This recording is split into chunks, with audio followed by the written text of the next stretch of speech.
ಶ್ರೀ ಬಂಡಿ ವಿನಾಯಕ ದೇವಸ್ಥಾನ, ಶ್ರೀ ಸುಬ್ರಹ್ಮಣ್ಯ ಸ್ವಾಮಿ, ಶ್ರೀ ಅನ್ನಪೂರ್ಣೇಶ್ವರಿ ದೇವಿ, ಶ್ರೀ ಚಂದ್ರಮೌಳೇಶ್ವರ, ಕಾಲಭೈರವ ದಕ್ಷಿಣ ಮೂರ್ತಿ ಶಿಲಾ ವಿಗ್ರಹಗಳ ಪ್ರತಿಷ್ಠಾಪನೆ ಸಮಾರಂಭವನ್ನ ಅಧ್ಯಕ್ಷರಾದ ಎಚ್ಎಂ ರಮೇಶ್ ಗೌಡರವರ ನೇತೃತ್ವದಲ್ಲಿ ಹಮ್ಮಿಕೊಳ್ಳಲಾಗಿತ್ತು. ಪ್ರಾಣ ಪ್ರತಿಷ್ಠಾಪನೆಯನ್ನು ಪೀಠಾಧ್ಯಕ್ಷರು ಶ್ರೀ ಸ್ಫಟಿಕಪುರಿ ಮಹಾಸಂಸ್ಥಾನ ಪರಮಪೂಜ್ಯ ಜಗದ್ಗುರು ಶ್ರೀ ಶ್ರೀ ಶ್ರೀ ನಂಜವಾಧೂತ ಮಹಾಸ್ವಾಮೀಜಿಯವರು ಶ್ರೀ ಬಂಡೆ ವಿನಾಯಕ ಸ್ವಾಮಿಗೆ ಪೂಜೆ ಸಲ್ಲಿಸಿದರು.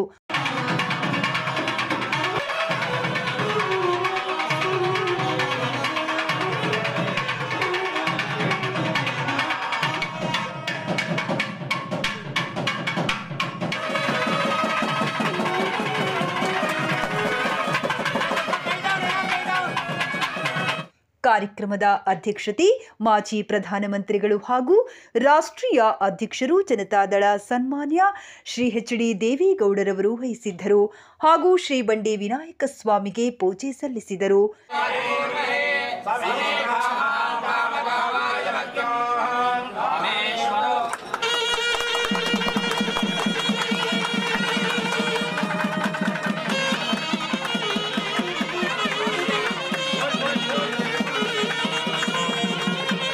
ಕಾರ್ಯಕ್ರಮದ ಉದ್ಘಾಟನೆಯನ್ನು ಕೇಂದ್ರ ಉಕ್ಕು ಮತ್ತು ಬೃಹತ್ ಕೈಗಾರಿಕಾ ಸಚಿವರು, ಭಾರತ ಸರ್ಕಾರ, ಮಾಜಿ ಮುಖ್ಯಮಂತ್ರಿಗಳು ಹಾಗೂ ರಾಜ್ಯಾಧ್ಯಕ್ಷರು ಜನತಾದಳ ಸನ್ಮಾನ್ಯ ಶ್ರೀ ಎಚ್.ಡಿ. ಕುಮಾರಸ್ವಾಮಿರವರು ಶ್ರೀ ಬಂಡೆ ವಿನಾಯಕ ಸ್ವಾಮಿಗೆ ಪೂಜೆ ಸಲ್ಲಿಸಿದರು.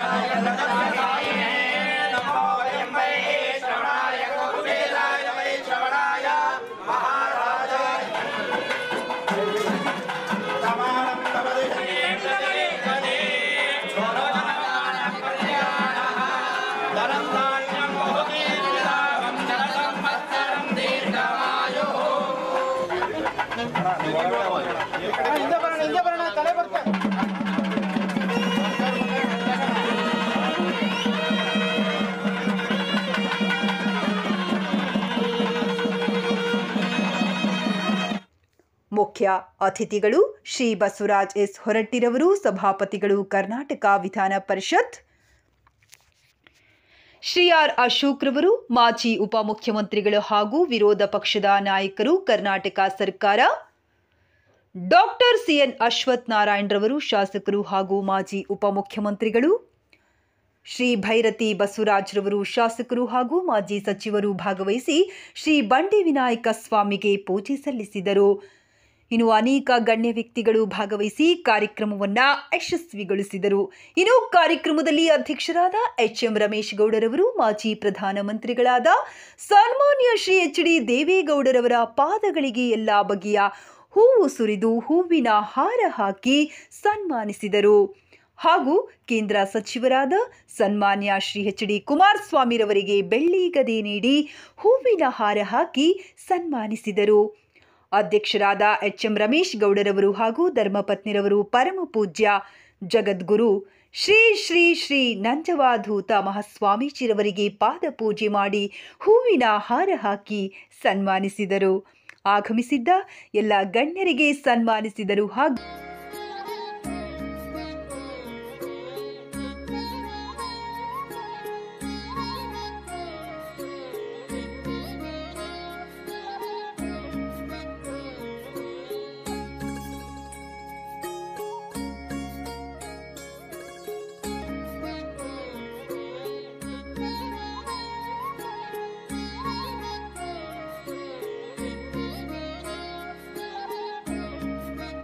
ಅರವತ್ತೈದು ವರ್ಷಗಳ ಹಿಂದೆ ನಮ್ಮ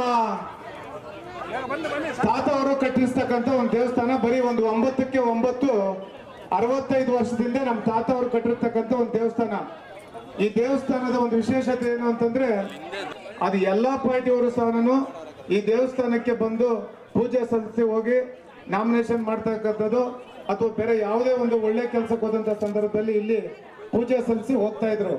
ಅದೇ ರೀತಿ ಹಿಂದೆ ಒಂದೇ ಒಂದು ಅಣ್ಣ ಬಂದಿರೋದ್ರಿಂದ ಒಂದೇ ಒಂದು ನೆನಪು, ಕುಮಾರಣ್ಣವರು ಹಿಂದೆ 2010ರಲ್ಲಿ ಇದೇ ಒಂದು HMR ಇಂಟರ್ನ್ಯಾಷನಲ್ ಸ್ಕೂಲ್ ಅಂತೇಳಿ ಕುಮಾರಣ್ಣವರು ಬಂದು ಅವತ್ತು ಉದ್ಘಾಟನೆಯನ್ನ ಮಾಡಿ ಪೂಜ್ಯ ದೇವೇಗೌಡರು ಸಾಹೇಬರು ಬಂದು ಅವತ್ತಿನ ದಿವಸ ಒಂದು ಗಿಡವನ್ನು ನೆಟ್ಟಿದ್ರು. ಇವತ್ತು ಆ ಗಿಡ ಬಹಳ ಎಮ್ಮರವಾಗಿ ಬೆಳೆದಿದೆ. ಅದೇ ರೀತಿ ಇವತ್ತು ನಮ್ಮ ವಿದ್ಯಾಸಂಸ್ಥೆಯಲ್ಲಿ ಅವತ್ತು ಕುಮಾರಣ್ಣವ್ರು ಬಂದಂತ ಸಂದರ್ಭದಲ್ಲಿ ಏನು ಬರೀ 300 ಮಕ್ಕಳಿದ್ದಂತ ವಿದ್ಯಾಸಂಸ್ಥೆ ಇವತ್ತು 2000 ಮಕ್ಕಳು ಇವತ್ತು HMR ನ್ಯಾಷನಲ್ ಕಾಲೇಜ್ ಇರ್ಬೋದು, ಇವೆಲ್ಲವೂ ಸಹ ಕುಮಾರಣ್ಣವ್ರು ಅವತ್ತೇನೋ ಅವರು ಅಮೃತ ಹಸ್ತದಿಂದ ಅವತ್ತೇನೋ ಅವರು ಉದ್ಘಾಟನೆಯನ್ನ ಮಾಡಿದ್ರು. ಇವತ್ತು ಈ ಭಾಗದಲ್ಲಿ ಸುಮಾರು ಒಂದು ಶಾಲಾ ಕಾಲೇಜು, ಒಂದು ಡಿಗ್ರಿ ಕಾಲೇಜು, ಸುಮಾರು ಒಂದು 2000 ಜನ ವಿದ್ಯಾರ್ಥಿಗಳು ಇವತ್ತಲ್ಲಿ ವಿದ್ಯಾಭ್ಯಾಸವನ್ನು ಮಾಡ್ತಾ ಇದ್ದಾರೆ.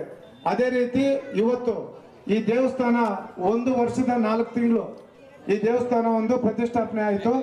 ಈ ಒಂದು ಹಳೆ ದೇವಸ್ಥಾನವನ್ನು ತೆಗೆದು ಪಕ್ಕದಲ್ಲಿ ಆ ದೇವರ ಮೂರ್ತಿಯನ್ನು ಇಟ್ಟು ನವಧಾನ್ಯಗಳಲ್ಲಿಟ್ಟು ಇವತ್ತು ಆ ದೇವಸ್ಥಾನಕ್ಕೆ 1 ವರ್ಷ 4 ತಿಂಗಳಲ್ಲಿ ನಮ್ಮ ಶಿಲ್ಪಿ ಲೋಕೇಶ್ ಅವರು ಅವತ್ತು ಮುಗಿಸಿದ್ದಾರೆ.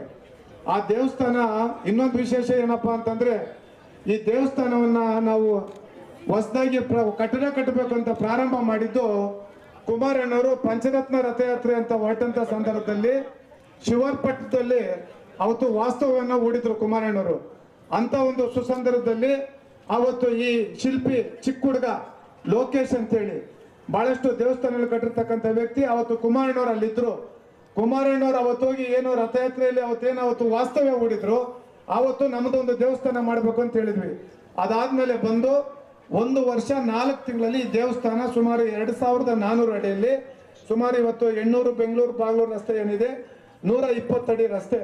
ಇವತ್ತು ಇಲ್ಲಿ ಈ ದೇವಸ್ಥಾನ 1 ವರ್ಷ 4 ತಿಂಗಳಲ್ಲಿ ಈ ದೇವಸ್ಥಾನ ಆಗ್ಬೇಕಾದ್ರೂ ಸನ್ಮಾನ್ಯ ಕುಮಾರಣ್ಣವರ ಆಶೀರ್ವಾದ ಕಾರಣ.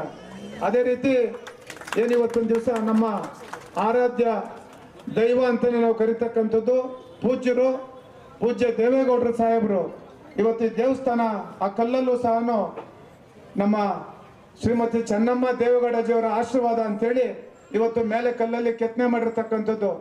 ಯಾವತ್ತು ಇವತ್ತೇನಾದ್ರೂ ರಮೇಶ್ ಗೌಡ ಈ ಒಂದು 800ನಲ್ಲಿ ಏನಾದ್ರೂ ನನಗೆ ಇಲ್ಲಿ ನಿಂತು ಮಾತಾಡ್ಲಿಕ್ಕೆ ಏನಾದ್ರೂ ಒಂದು ಶಕ್ತಿ ಬಂದಿದೆ ಅಂತಂದ್ರೆ ಅದು ಪೂಜ್ಯ ದೇವೇಗೌಡರು ಸಾಹೇಬರು, ಕುಮಾರಣ್ಣವರು, ರೇವಣ್ಣ ಸಾಹೇಬರು, ಆ ಒಂದು ಕುಟುಂಬ ನನಗೆ ಶಕ್ತಿ ತುಂಬಿರ್ತಕ್ಕಂಥದ್ದು. ಇವತ್ತು ರಮೇಶ್ ಗೌಡ ಅಂತೇಳಿ ಈ ಭಾಗದಲ್ಲಿ ಇವತ್ತೇನಾದ್ರೂ ಒಂದು ದೇವಸ್ಥಾನ ನಮ್ಮ ಕುಟುಂಬದವ್ರು ಮಾಡಿರ್ತಕ್ಕಂಥದ್ದು. ಸಾಂಕೇತಿಕವಾಗಿ 11 ಜನರ ಹತ್ರ ಮಾತ್ರ ನಾವು ಏನಾದ್ರೂ ಒಬ್ಬರೇ ಕಟ್ಟಬಾರ್ದು ಅಂತೇಳಿ 11 ಜನರ ಹತ್ರ ಮಾತ್ರ ನಾವು ಒಂದು ಕಾಣಿಕೆಯನ್ನು ತಗೊಂಡು ಇವತ್ತು ಈ ದೇವಸ್ಥಾನವನ್ನ ನಿರ್ಮಾಣ ಮಾಡಿರ್ತಕ್ಕಂಥದ್ದು. ಒಂದು ಭಕ್ತಿ ನಾವೇನು ಪೂಜೆ ಮಾಡ್ತೀವಿ ಅವನ ಆಶೀರ್ವಾದ ಇಲ್ಲದೆ ಇದ್ರೆ ನಾವೇನೂ ಸಾಧಿಸಲಿಕ್ಕೆ ಸಾಧ್ಯ ಇಲ್ಲ. ಶ್ರೇಷ್ಠ ಕೆಲಸ ಅವರ ಸ್ವಂತ ಆಸ್ತಿ ಯಾರದೇ ಅಲ್ಲ. 1 ಇಂಚ್ ಕೂಡ ಯಾರನ್ನು ಬಳಕೆ ಮಾಡ್ಕೊಂಡಿಲ್ಲ. ಅವರ ತಂದೆಯವರು ಮಾಡಿದಂಥ ಒಂದು ಸಣ್ಣ ದೇವಸ್ಥಾನ ಇವತ್ತು ಅತ್ಯಂತ ಶುಭ ದಿನ. ನಮ್ಮ ಸಮಾಜದ ಗುರುವಿನ ಸ್ವಾಮಿಗಳನ್ನು ಕರೆಸಿ ಬೆಳಿಗ್ಗೆ ಅವರು ಪ್ರಾರಂಭ ಮಾಡಿಸಿದ್ದಾರೆ, ವಿಧಿವತ್ತಾಗಿ ಮಾಡಿಸಿದ್ದಾರೆ. ಇದರ ಶ್ರೇಯಸ್ಸು ಅವರ ಕುಟುಂಬಕ್ಕಷ್ಟೇ ಅಲ್ಲ, ಈ ಭಾಗದ ಎಲ್ಲ ಜನತೆಗೆ ಗಣೇಶನ ಆಶೀರ್ವಾದ, ಆ ವಿಘ್ನೇಶ್ವರನ ಆಶೀರ್ವಾದ ಇರಲಿ. ಈ ಮಾತನ್ನು ಹೇಳಿ ಮಾತನ್ನು ಹೇಳಿದ್ದಾರೆ. ನಾನು ಹೆಚ್ಚು ಮಾತನಾಡಲಿಕ್ಕೆ ಹೋಗೋದಿಲ್ಲ. ಆದ್ದರಿಂದ ರಮೇಶ್ ಗೌಡರು ಕುಟುಂಬದವ್ರಿಗೆ, ಅವ್ರ ಚಿಕ್ಕಪ್ಪ ಎಲ್ಲರಿಗೆ ಗಣೇಶ್ವರನ ಆಶೀರ್ವಾದ ರಕ್ಷಾ ಕವಚ ಅವ್ರಿಗೆ ಇರಲಿ ಅಂತ ಹೇಳಿ ವಿನಾಯಕನ ಬಂಡವಿನಾಯಕ ಸ್ವಾಮಿಯ ದೇವಸ್ಥಾನದ ಪುನರ್ ಪ್ರತಿಷ್ಠಾಪನೆಗೆ ಮಾಡ್ತಕ್ಕಂಥ ಈ ಒಂದು ಧಾರ್ಮಿಕ ಕಾರ್ಯಕ್ರಮದಲ್ಲಿ ಪ್ರಾಥಮಿಕವಾಗಿ ರಮೇಶ್ ಗೌಡರು ಅವರ ತಂದೆ ಮತ್ತು ತಾತನ ಕಾಲದಿಂದ ಈ ಒಂದು ಭಾಗದಲ್ಲಿ